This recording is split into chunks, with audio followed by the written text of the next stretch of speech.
That's a cute way, welcoming, Lisa. Yeah, he's adorable. That little guy and his Yeah. family purchased their home yesterday. Ah, Ooh. That's Isaiah. And he has two little sisters, and they were more than excited to be in their new home. I'll bet. and we've never seen the new design very well. Right. I saw the Well, floor plan. I'm glad you're here this morning, because that's much of what we'll get a chance to do. We'll take a peek into houses and neighborhoods and give you a chance to see. There they are. There's one little sister, the Right. other's in the bucket back by mom and dad. Uh-huh. Okay. That is so cute.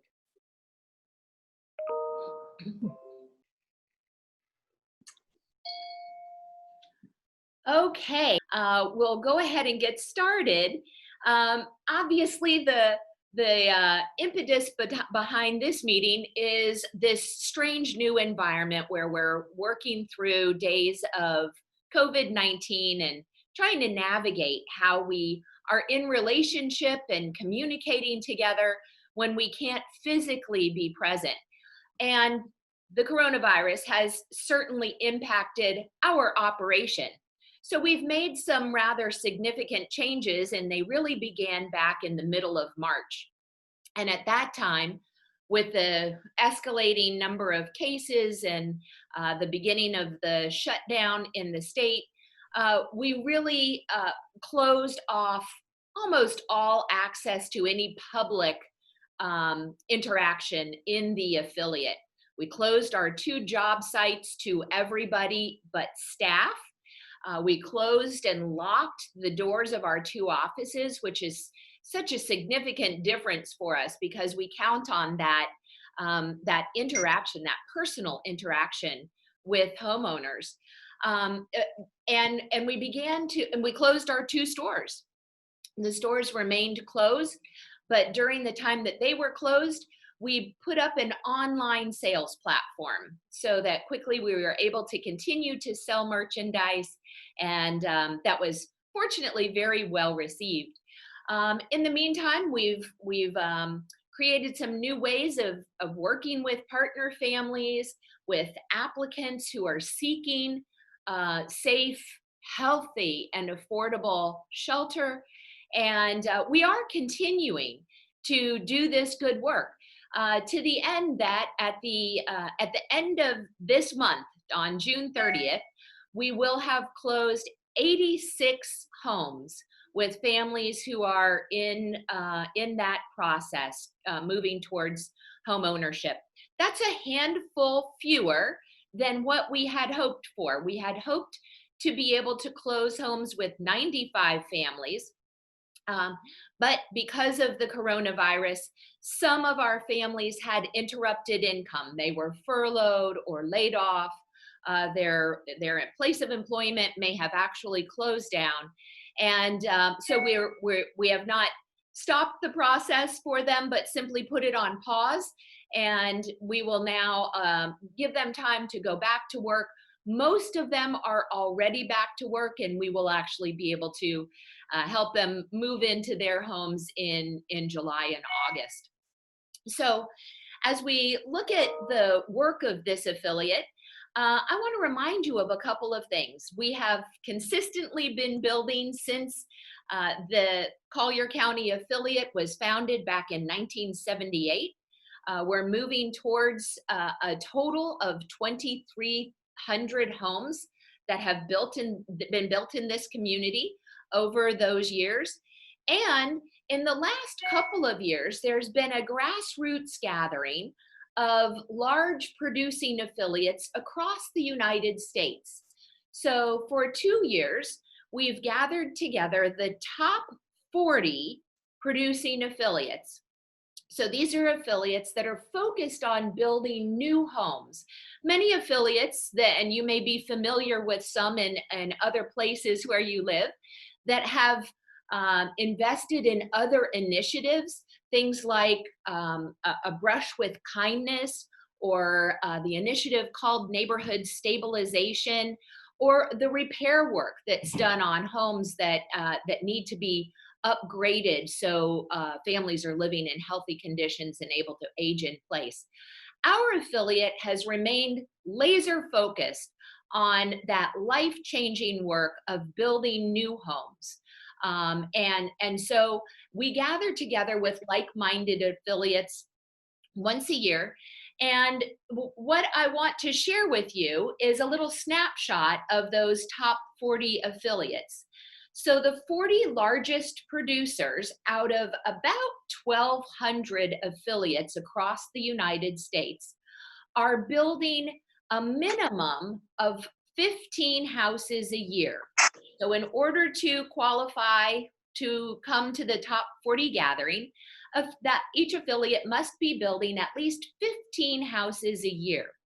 So as we look at the gathering of folks there are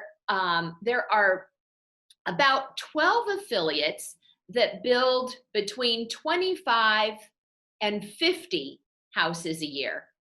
There are only 5 affiliates in all of the United States that are building more than 50 houses a year. And I just shared with you that at the end of June, we will have closed 86 homes. So once again, we remain at the top of the leaderboard among US affiliates. And the only way that we're able to do that is with the support and leadership of those of you that are gathered here today, and so many more that have made the work of this affiliate a priority.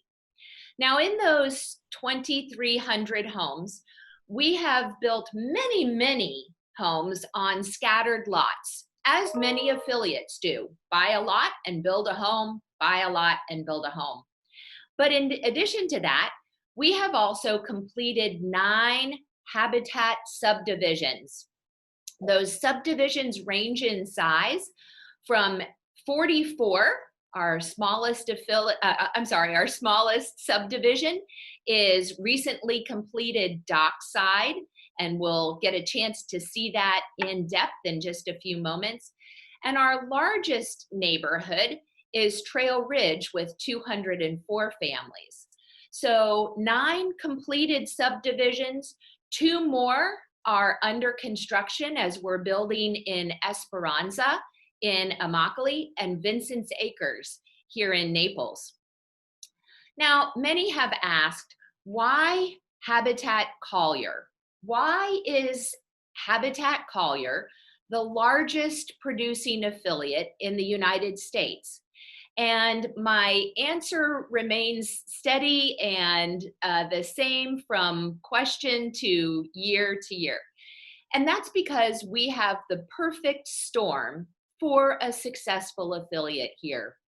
We have tremendous need. Without access to housing and shelter that is affordable for low and very low income wage earners, the need is great. There really is nobody else, no other builder, no other developer that is providing housing for this demographic in our community. And of course, this is a significant demographic for us. There is such a large segment of our population that are working in these service industry jobs. So the need is tremendous. In and out of every year, we have inquiries from so many families that are just desperate to be able to enter into our program, and that of course allows us to work with the very best candidates and applicants. In addition to the tremendous need, we have wonderful, dedicated volunteers who give so generously of their time, whether it's out on the job site working to build homes, or serving in various volunteer capacities in our store, in our offices, in the family support division, or whether it's providing the tremendous and strong leadership that we rely on. So those dedicated volunteers are very much a part of making this successful. And then, of course, the incredible generosity of donors, without which this cycle of transformation cannot begin. So that perfect storm, tremendous need, dedicated volunteers, generous donors, combined with the strong leadership of our board and remarkable staff, come together to create the most successful affiliate in the United States. It has been another remarkable year. And here, before we have reached the last days and hours of our fiscal year, we have already met our fundraising goal. That doesn't mean any of you should pause in your giving plans, but we are very pleased and proud to say that your generosity has already brought us to the place where we've celebrated the completion of that goal. And many of you have participated in being a part of a community of faith. We've had strong leadership among the faith community again this year. 2 remarkable partnerships with the Naples United Church of Christ and Vanderbilt Presbyterian Church have helped make that fundraising goal possible. Naples United Church of Christ, of course, is one of our 4 founding congregations, and we're so pleased to continue that long legacy of our relationship with them. Vanderbilt has long been a leading congregation, helping to build homes in Immokalee with not only their resources, financial resources, but by sending crews to go out on a regular basis and pound nails and spread paint. We also have celebrated a wonderful relationship with Thrivent. We were awarded a Thrivent grant, a matching grant of $100,000, and several congregations came together to match that $100,000 grant from Thrivent. And on Friday, we'll be celebrating the key passing and purchase of the Thrivent home. In addition to our communities of faith, the fundraising goal was successfully completed with just an outstanding year in Give to the Max. Many of you are familiar with our campaign, our matching campaign that happens early in February. That notice goes out to the community through an insert in the Naples Daily News. And this year we were so pleased and proud to partner with Moorings Park as a sponsor of the Give to the Max challenge. We were able to successfully raise $1 million in matching funds. When the Give to the Max publication came out, $1 million came in from the wider community, creating a $2 million fund. And that truly was just life-changing work. Finally, we call out the importance of legacy gifts. Each year for the last several years, it has been those legacy gifts that have helped us reach the final goal. And so many of you who are on this call today are members of our Legacy Builders Society and have identified to us, let us know that you have that vision of being able to continue building, to continue this life-changing work on beyond your lifetime. And for that, we are so deeply grateful. This year, we have also celebrated some significant gifts into our land campaign. Back in 2016, we recognized that the work that needed to be done was going to require a significant investment in land for the future. We know that that process of preparing land for construction takes years, anywhere from 5 to 7 years to bring a parcel of land through the zoning and permitting process in order to prepare it for vertical construction and home building. And so as we looked at our land inventory, we recognized the importance of putting land into our future construction plan and embarked on a $10 million land campaign. To date, we are near to that $10 million goal. And we've also realized now that that is going to need to be a continuing campaign. Those gifts have come in, and we've really worked to have entry gifts into the land campaign beginning at $1 million.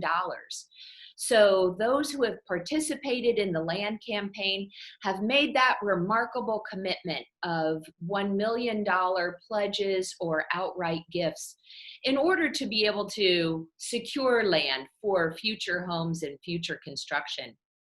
The results of the land campaign have allowed us to purchase the property that we'll talk about in just a moment, which is in Immokalee, a neighborhood called Esperanza. It also has allowed us to purchase a small neighborhood that will be built about 5 years from now at the corner of 951 and Immokalee Road, and a small piece of property off of Whippoorwill Road, which some of you may be familiar with because that's the location of the Avow Hospice. So we're so grateful for those incredible gifts and vision of each of the donors that have participated in the land campaign. So let's take a look now at Esperanza, one of those properties that we were able to purchase with the land campaign. Esperanza is in Immokalee, and we are part of a consortium in the building of Esperanza. Part of Esperanza is owned by Rural Neighborhoods, where there are rental apartments available, and that property has been built out for many years, was previously built by another developer, and then purchased recently by Rural Neighborhoods. And then another segment of Esperanza has been sold to the Shelter for Abused Women and Children, where they have just celebrated the grand opening of their new center in Esperanza. And now we are working at building out the home ownership, single family home ownership portion of the neighborhood.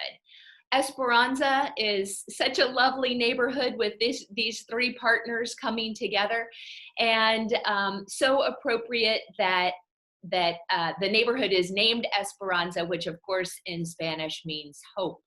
And so now let's join Jen as we tour Esperanza.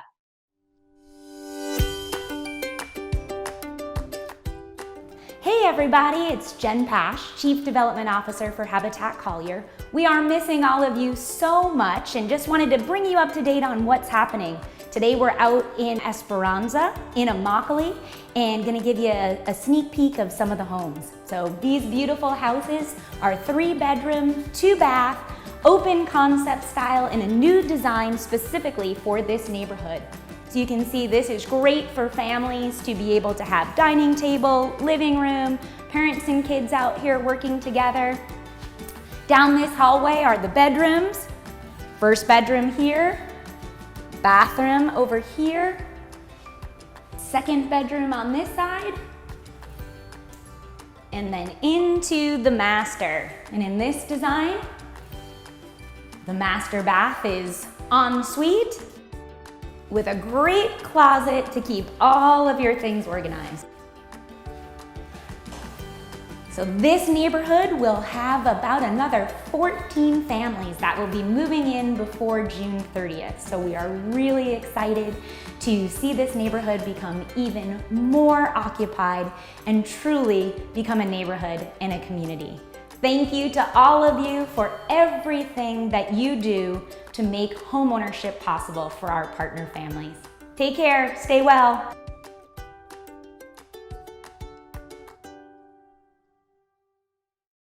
So Esperanza ultimately will be home to 61 families, and we will be building homes in that neighborhood on through the next building season, so into mid-2021. And during that time, we'll be beginning to look at preparation of Kai Casa, which ultimately will be the largest Habitat subdivision in the United States. That's a little bit down the road yet. Let's come back to Naples now and visit Dockside. Dockside is our recently completed neighborhood and was our first multi-family home design. We were able to purchase Dockside with a remarkable matching grant from the Richard M. Schulz Family Foundation, which then was paired with individual gifts, allowing us to purchase that property. And the Schulz Foundation remained very active in building the neighborhood as we completed those 44 homes. The last home has just been chosen by a family, recently approved, and we'll be closing on that home shortly. So let's join Nick as we visit Dockside. Welcome to Dockside, where we're wrapping up the last of our homes. It's been a wonderful project to work on. It was our first chance at building a condominium association, also to go with a really neat Florida architectural design. Come on in, we'll show you around.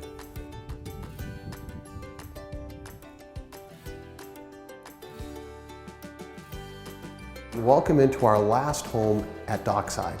This is a 4-bedroom, 2-bathroom home, and inside the Dockside community of 44 homes, we have 4 bedrooms. The rest are 3-bedroom, 2-baths. So as in the rest of the homes out here in Dockside, it was very important when we designed this home to have a central focal point inside, and that's this open living room kitchen design concept. We know that Habitat families have great family values, and they come together and they break bread and they play games and they enjoy themselves in interacting with the rest of their family members. So we really wanted to have that element when we designed our Dockside homes. In here is the main kitchen and dining area. I'm standing in the dining area itself.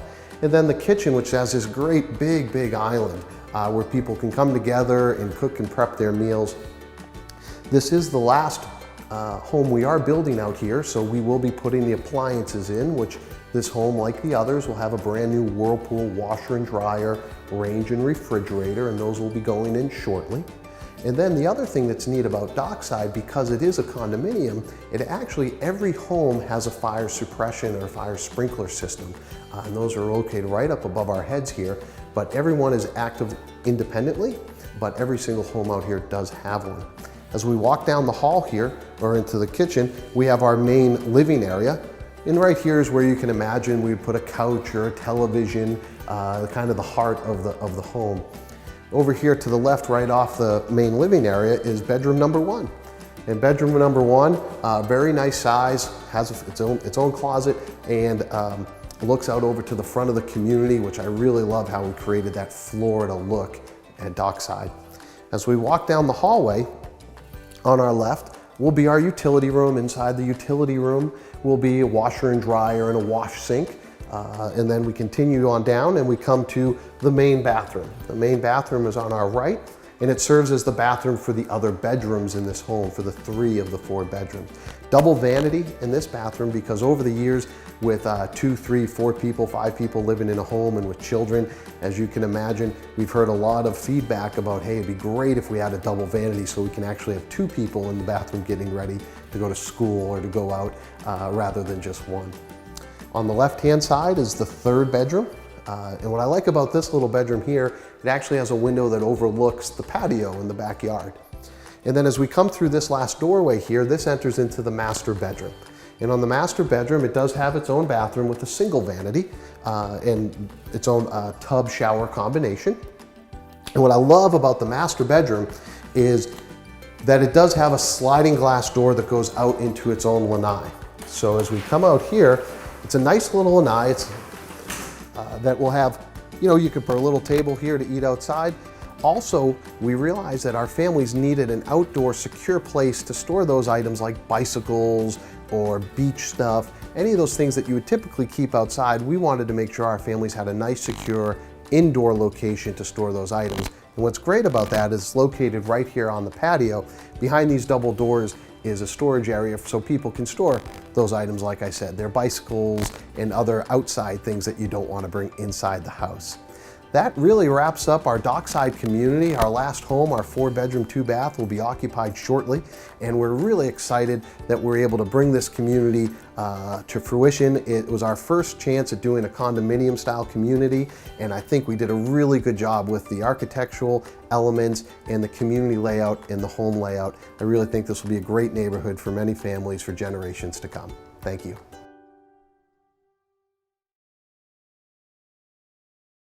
Great. Thanks, Nick.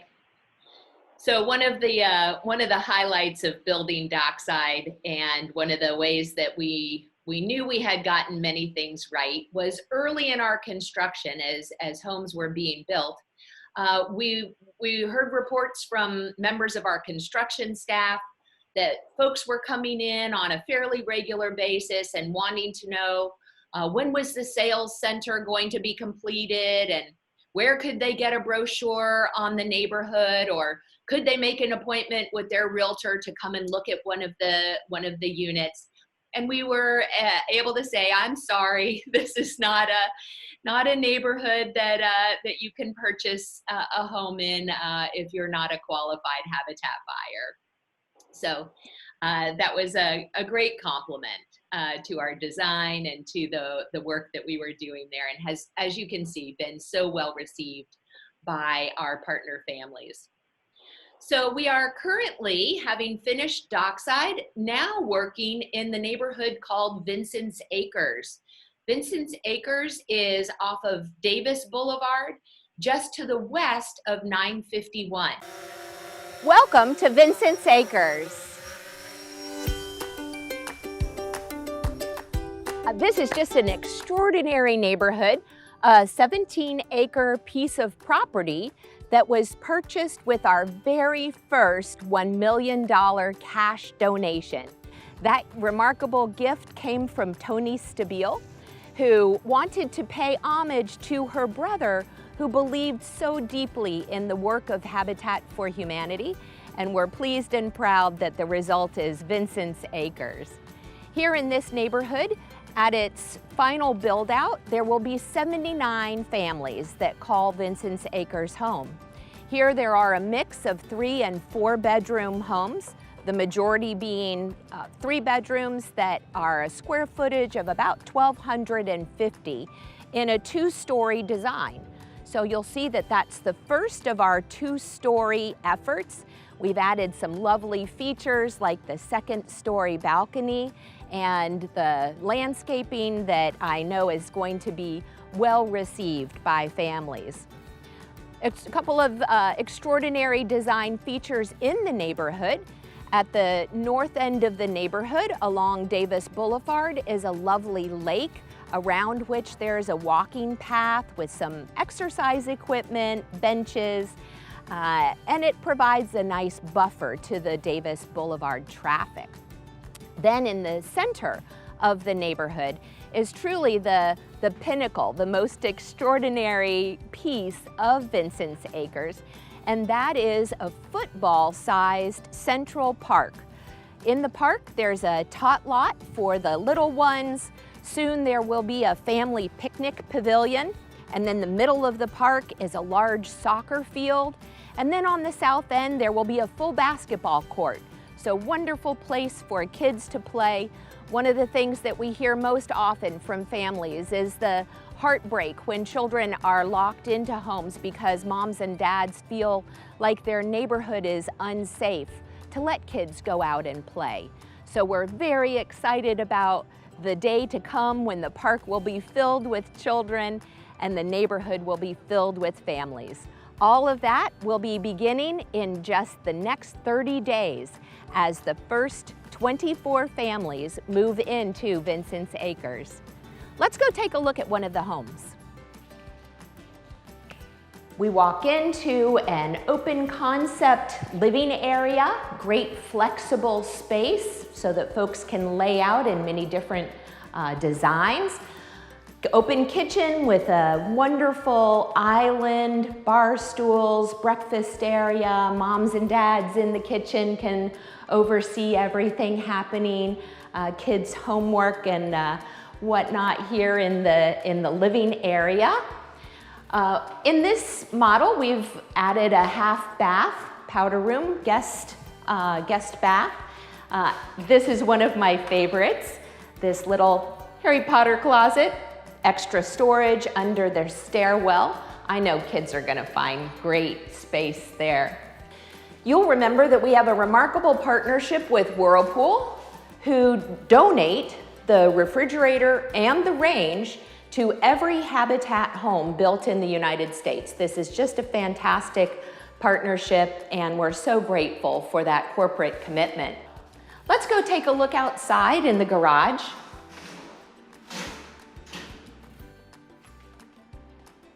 We have a single car garage, washer and dryer, again, Whirlpool appliances that are purchased through the Gift in Kind program with Habitat for Humanity International. We're grateful for that deep discount and partnership. And then out the side door, we come into the additional 2 parking spaces available for each home, each family. And we're here in the alleyway. This neighborhood is an alley-loaded design, and so all cars will be parked in the back of the homes, allowing for the front access to have a beautiful view.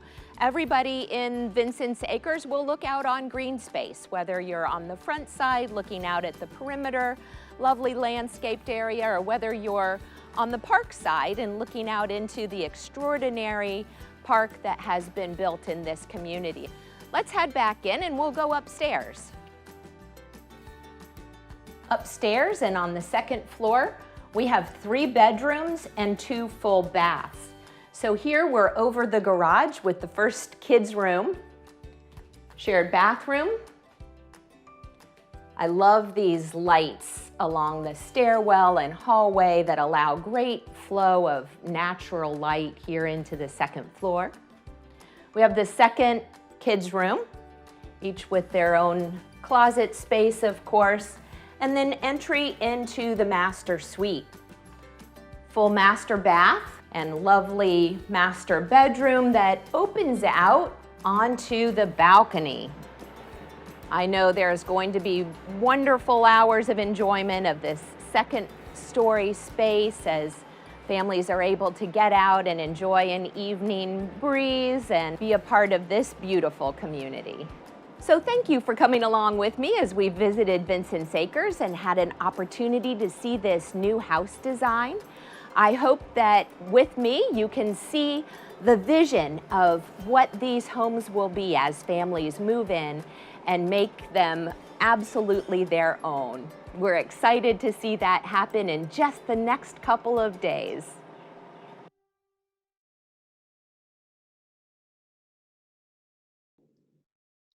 So we've started the move-in process, and 4 families have already closed on their homes in Vincennes Acres, and they've been remarkable moments of great joy and delight as we've been there. Normally we celebrate each closing here in the office with families, but in mitigating the COVID-19 situation, we've actually taken the closing process out to each home. So each family is signing their mortgage documents with their advisor in their home. So that's been a lovely and delightful time. So where are we going from here? In the next fiscal year, we will be completing the rest of Vincennes Acres. There are 49 homes left to build in Vincennes Acres. We'll be finishing Vincennes Acres and welcoming families into that neighborhood. At the same time, we will be preparing Whitaker Woods. Whitaker Woods is a neighborhood that will be built with about 125 homes. And that neighborhood is south of Radio Road and runs between Santa Barbara and County Barn Road. Some of you may be familiar with the good work of Youth Haven And Youth Haven is there along Whitaker Road and will be just across the street from Whitaker Woods.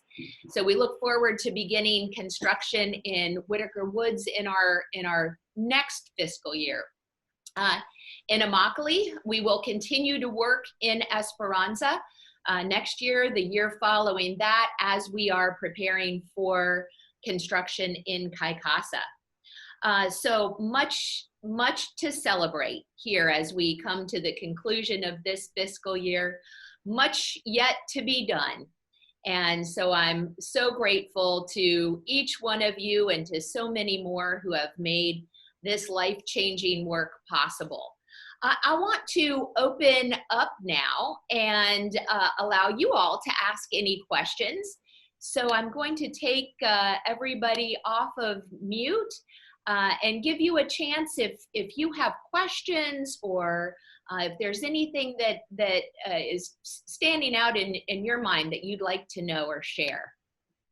Hey, Lisa, before we get started, let me congratulate you and your entire staff for what you've done this year.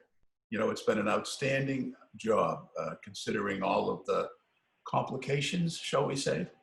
I think you folks have done a remarkable job, and to come even close to the 95 is remarkable. And as you said, you actually have them built, but because of what's going on with people being laid off, that's the only thing that's holding you back. But I think you guys have done a remarkable job, and I just want to congratulate you and your staff and your entire organization.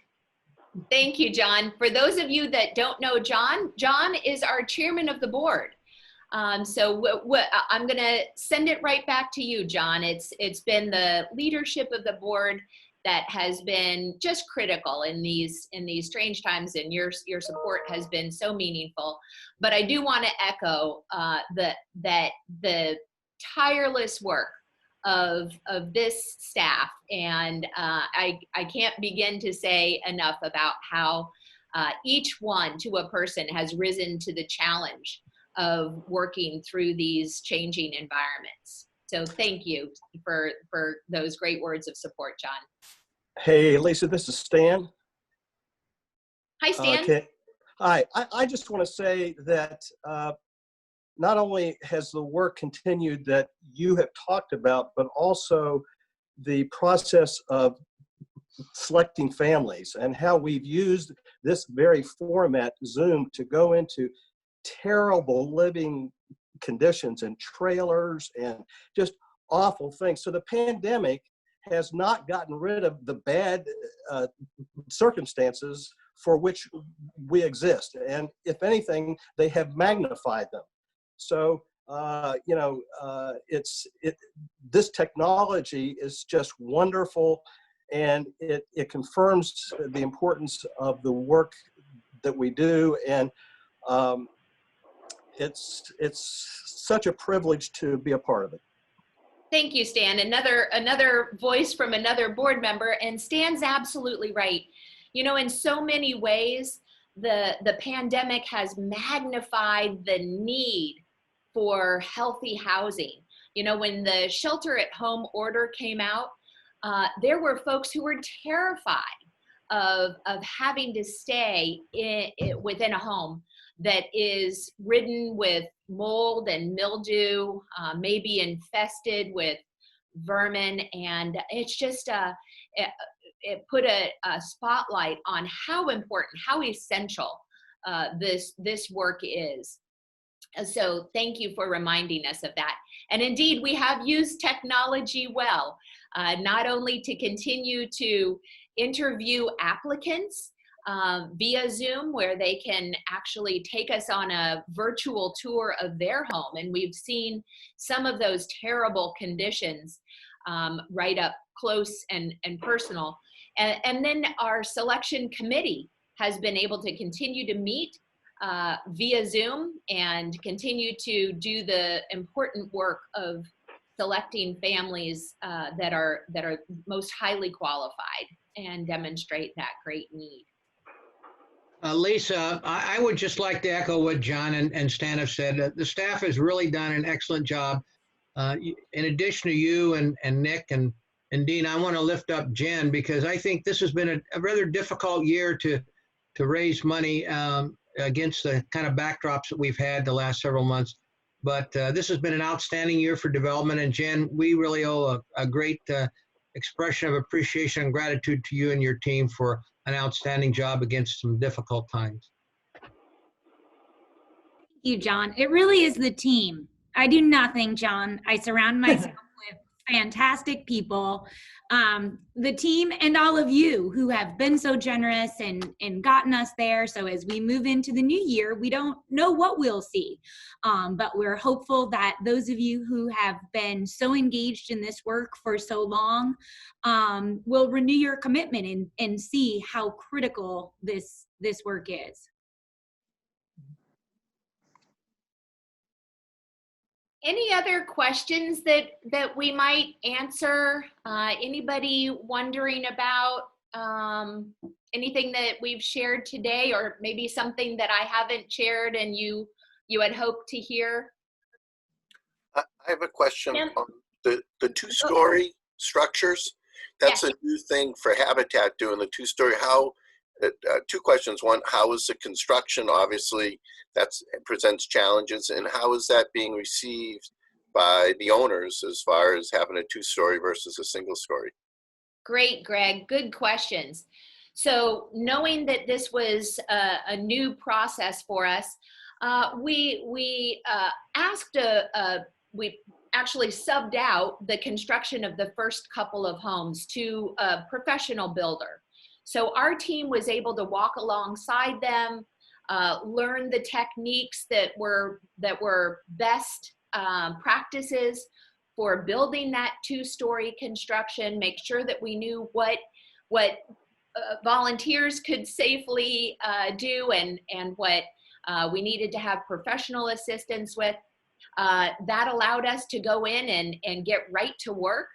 And I can tell you that families have been just very enthusiastic about the neighborhood. As you can see, this is Jenny and her two little boys, Gabriel and Adam, who closed on their house yesterday. The boys went in and immediately navigated the staircase without peril or concern. There's Adam in the Harry Potter closet. So just a great reception on behalf of families. So I'm a little concerned about about the build out of Vincennes Acres. But great question, Greg. Kim, I know you were looking to say something as well. No, I was just saying that it's so exciting to see all the progress that's been made during this time. And I'm so thrilled to see that families are actually starting to move in to their new homes in both Dockside and Vincennes Acres. But I'm just curious how in the world all this work was being done without a volunteer staff to do all the finish work and the painting and things. It's just amazing that this all happened. Was it staff involved doing this? Or I know Jury's been working hard, but I'm just amazed at all this that was accomplished while the shutdown was taking place.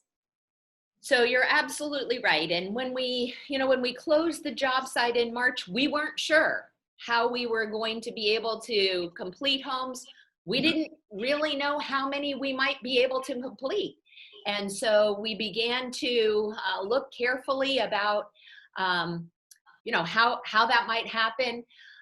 We never stopped building. So while we closed the job site down completely, our staff remained hard at work. We put them to work, all day. And as they always are, but much of their day in the morning is on supervisory capacity. And so now they were, rather than overseeing volunteers, they were just pounding nails all the day long.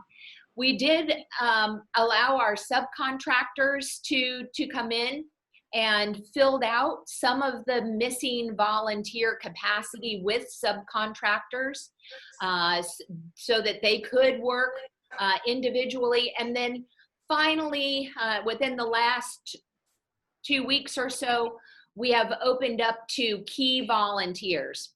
Oh, good. And so those that are well versed with our job site, that have been participating on the construction site, that really can work independently so that they can social distance, they have their own tools.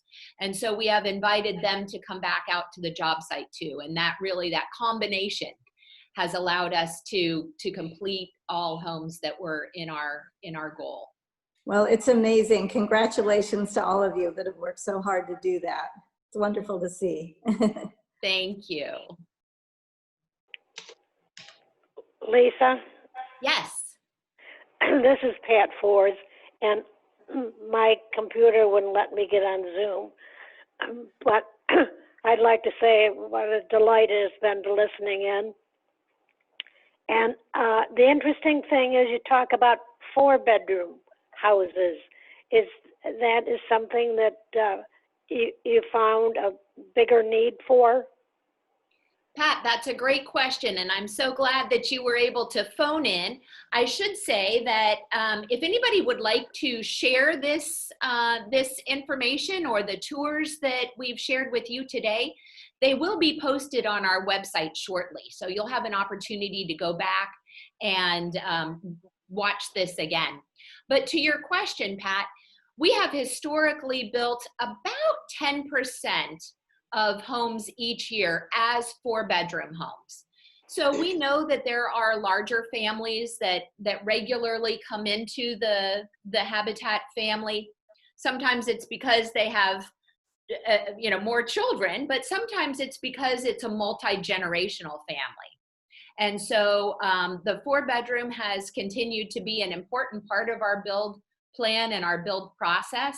And we continue to make that commitment to keep 4 bedrooms in the construction schedule. Thank you. Al Elders here. Hi, Al. Hi, Stan. You were Hello, Al. level back in my more active days.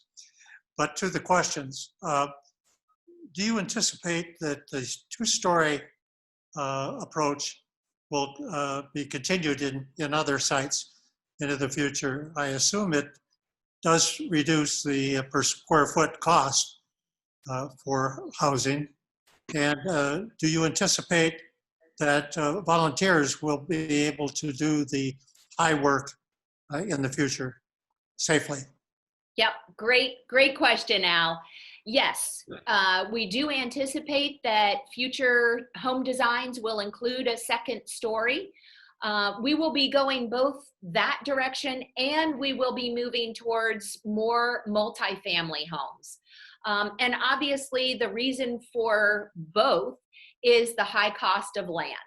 So creating a smaller footprint for each home with that 2nd story, and by using the multifamily design. So this is our home design for Regal Acres 2, which is about 3 years into the future. Contiguous with Regal Acres, some of you are familiar with the Regal Acres neighborhood, and so we were able to purchase property that is alongside and joins the Regal Acres neighborhood that already exists. So yes, 2-story designs, multifamily designs, all very much a critical part of our future plans. Cost of construction really is fairly similar. There's some incremental costs that go up with the 2nd story, and primarily because of needing to use some more subcontractors. So we're not hanging trusses on the 2nd story with volunteers. But we are absolutely using volunteers. Volunteers have been essential in building the Vincennes Acres homes. There are new things to be done in the 2nd story design that we didn't have in the single story that are volunteer jobs. And then there are those jobs that continue to be the jobs that we rely on for volunteers. Interior trim design, finish work, siding, hanging our closet shelves, all of those things that you've known and been familiar with, we continue to count on volunteers to assist. Thank you. We're not letting Martha Cole up on the roof of the second story home though.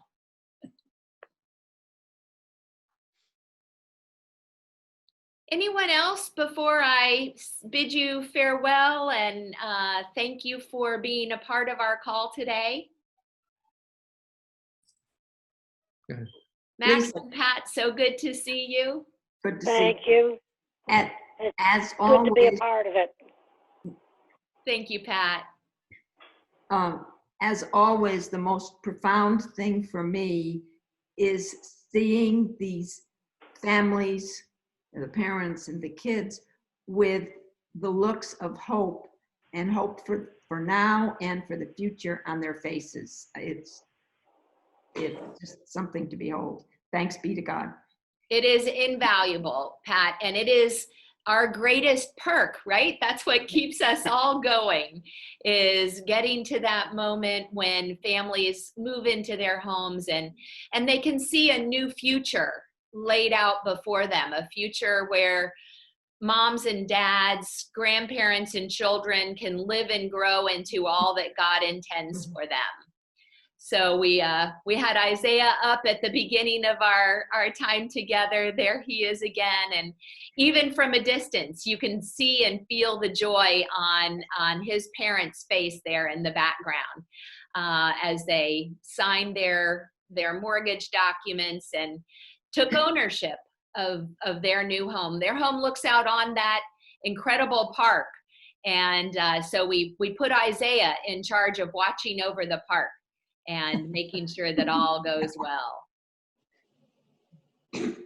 So let me say once again, a big thank you to our incredible team. Jennifer and Jessica helped put this meeting together today. Jessica did the remarkable video production of each of our virtual tours.